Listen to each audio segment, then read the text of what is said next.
Olá, meu nome é Dimitri Paiva para a Academia Criativa e neste tutorial /breakdown a gente vai falar a respeito de um projeto freelancer que eu fiz para uma agência que foi a criação de um selo publicitário para Black Friday. E esse foi um projeto bem legal porque eu utilizei o Blender e o Eevee, que é um combo excepcional se você trabalha com selos publicitários, principalmente para varejo. Então, eu vou abordar principalmente a parte de iluminação e render, que é algo que chamou a atenção da galera, em especial no shader, né, que foi utilizado para a criação dos fios da ilustração. E eu também vou mostrar como é que eu cheguei no resultado desses fios, que é algo bem fácil, bem mais fácil do que você pensa. Então, curta e se inscreve no canal se você quer ver mais material como esse, e vamos nessa porque é um tutorial bem legal. Para vocês é essa tela absolutamente sem nenhuma iluminação. Tudo que vocês estão vendo aqui nada mais é do que partículas que tem na minha cena, e essas partículas elas estão com material emissivo. E aí por isso que a gente vê esses pequenos brilhos, tá? É muito importante você ter em mente uma coisa, que uma vez que aqui é feito com Eevee, a gente precisa ter bastante atenção com os render settings. Então, se eu ligar, por exemplo, o Screen Space Reflections, veja como apenas esse material emissivo ele já dá um certo brilho na silhueta do meu objeto. E também, se eu colocar aqui um Bloom, a gente começa a ver de fato um efeito de brilho aqui na nossa cena. Então, essas coisas em conjunto, principalmente Bloom e Screen Space Reflections, elas vão contar bastante aqui para o nosso render, que tem 90% da sua beleza única e exclusivamente a respeito das luzes, porque a iluminação, ou melhor, o material dessa cena é bastante simples, mas muito simples mesmo. Eu vou desligar esse Bloom, deixar apenas o Screen Space Reflections por enquanto, e eu vou mostrar aqui para vocês que o meu environment, o meu world, ele está desligado. Então eu tenho uma iluminação de HDR aqui na minha cena, utilizando o HDR, que no momento está desligado. Mas se eu colocar a força em 3, veja só como de súbito aqui a nossa cena ela cresce bastante, porque, lógico, tem toda a iluminação agora iluminando, enfim, a nossa cena por causa do HDR. Se eu desligar o Screen Space Reflections, veja quanto a gente perde aqui na profundidade da nossa cena, em especial os reflexos. Então, via de regra, você sempre vai querer ativar o Screen Space Reflections. E aí, se eu ligar o Bloom, veja só como o Bloom aqui do Eevee, ele já dá pra gente um brilhozinho bem legal no que diz respeito à interação do material com as luzes. Principalmente no caso de material emissivo, mas também aqui nesses brilhos desse reflexo, que nada mais são, como eu falei, um material com algumas poucas luzes. Quando a gente vai pensar a respeito de luz, eu vou ligar aqui essa collection, tem várias luzes, no total tem 24 luzes iluminando essa cena, justamente para poder arte dirigir o brilho, né, e as cores da forma mais clara possível e da forma mais bonita possível. Então eu vou ligar aqui as luzes dessa cena, e aí veja só o quanto o meu render ele salta ainda mais, né? A partir desse momento a gente tem luzes iluminando aqui vários elementos da nossa cena. Se eu pegar aqui e mostrar os meus overlays, dá para ter uma boa ideia do quanto de como está aqui também o posicionamento das nossas luzes, certo? Então veja só, eu uso bastante as luzes do Eevee para arte dirigir a nossa cena e basicamente desenhar com a iluminação em tempo real. Então você vê que eu tenho uma luz aqui, eu tenho outra luz aqui, certo? Eu tenho outras fontes de luz vindo pelos lados, mas eu diria que os principais são essas fontes de luz que estão bem próximas ao texto. Essas luzes que criam um brilho mais intenso aqui no nosso material. Isso é muito importante, porque às vezes a gente tende a colocar as luzes distante no objeto, distante dos objetos, melhor dizendo, apenas para iluminar a nossa cena. Mas nesse caso eu estou utilizando as luzes para dar um brilho adicional nos meus objetos, principalmente aqui nesses nesse lettering cursivo, né, que parece um neon, mas não é um neon. E veja como a proximidade da luz dos objetos acrescenta um brilho que, de outra forma, você não vai conseguir. Mesmo se eu desligar o Bloom, ainda assim a gente tem uma variação de cor bem interessante. E essa variação é causada pela proximidade das minhas fontes de luz aqui do meu texto.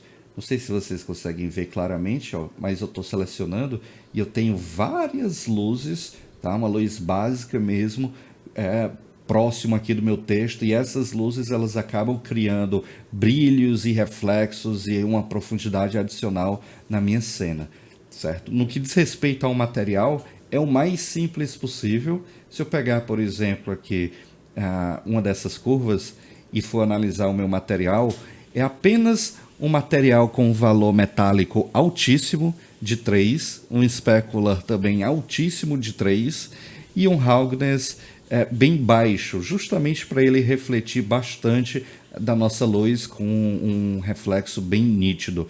E aí é que eu tenho um valor de clear coat também elevado. E é só isso. É um material bem básico, o qual o grande segredo é a gente deixar o aspecto metálico bem elevado, o specular bem elevado e o roughness bem baixo, para que o meu objeto ele reflita, né, a maior quantidade de brilho possível emitido das nossas luzes. Então, se eu for mostrar, por exemplo, esse material da forma básica como ele é, eu vou aqui reiniciar o meu material. Basicamente seria algo assim: 0.5 de roughness, 0.5 de specular e 0 de clear coat.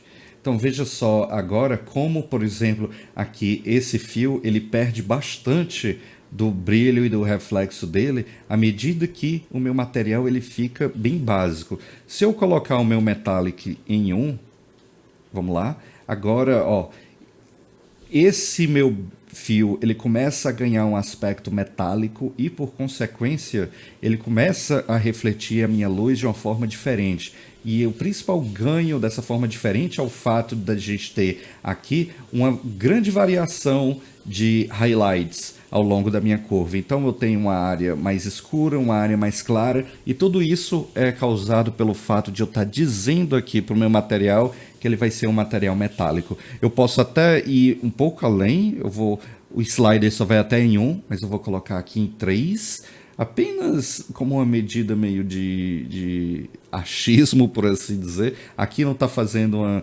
nenhuma diferença, porque o metálico, ou você deixa em 1 para ser metálico, ou você deixa em 0 para ser não metálico, e qualquer coisa entre isso é apenas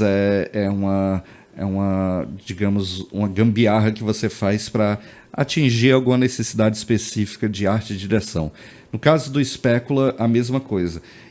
Entre ele eu posso sim ir além de 1, tá? E aí sim a gente começa a ver alguma diferença, muito embora na maioria das vezes você só vai querer ir até 1, tá? De 0 a 1, mas veja só como quando eu coloco aqui em 3, a gente começa a ver uma diferença já aqui no nosso brilho.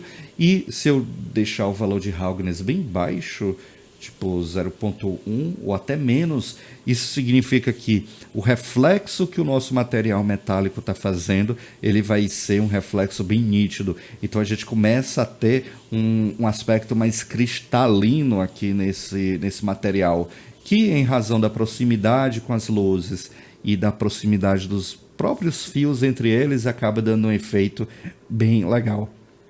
Da mesma forma, se eu aumentar o Clear Coat também, que é uma camada adicional de reflexo, então a gente tem uma camada como se fosse um verniz, dando um brilho adicional aqui no meu objeto, tá? E aí, se eu ligar o Bloom, uma vez que foi feito tudo isso, veja só como agora a nossa cena ela cresce bastante, né? Então, como é que a gente cria essa curva com esses vários fios? É bastante simples. Eu vou criar uma nova cena aqui, bem rápido, só para mostrar para vocês. Então, não quero salvar. E aí que eu vou colocar nessa cena uma Bezier simples, certo? Então, eu vou só aumentar um pouquinho da escala dela. E aí que eu vou, sei lá, fazer algumas extrusões aqui, só para mostrar para vocês como é que funciona a coisa básica, certo? Então, essa é a minha curva agora. E se eu vir aqui em Geometry e colocar um Depth no Bevel, a gente começa a dar essa curva um aspecto, né, de volume. Para eu poder criar múltiplas curvas a partir de uma única curva, eu vou agora colocar uma outra curva na minha cena, no caso, esse círculo, tá? E aí eu vou usar esse círculo como o Bevel Object dessa primeira curva. Então, aqui no meu Bevel da primeira curva, a curva extrudada, eu vou vir aqui em Object e vou escolher o Bezier Circle. E agora a curva, né? Essa curva extrudada, ela assume o shape da minha curva aqui, que é o círculo. Então eu vou diminuir aqui bastante a escala dele, certo? E aí que o grande lance qual é? É a gente pegar, deixa eu puxar um pouco mais para perto, eu vou entrar no Edit Mode desse círculo aqui e eu vou começar a duplicá-lo bastante. E aí, à medida que eu vou duplicando, eu também vou alterando aqui a escala da minha curva, certo? Veja só. E aí, o resultado agora é isso. Ou seja, eu estou usando essa única curva aqui, certo? Que foi duplicada em várias outras curvas com tamanhos diferentes.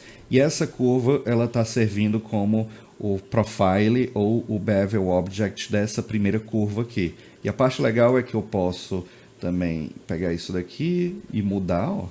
Eu posso extrudar à vontade.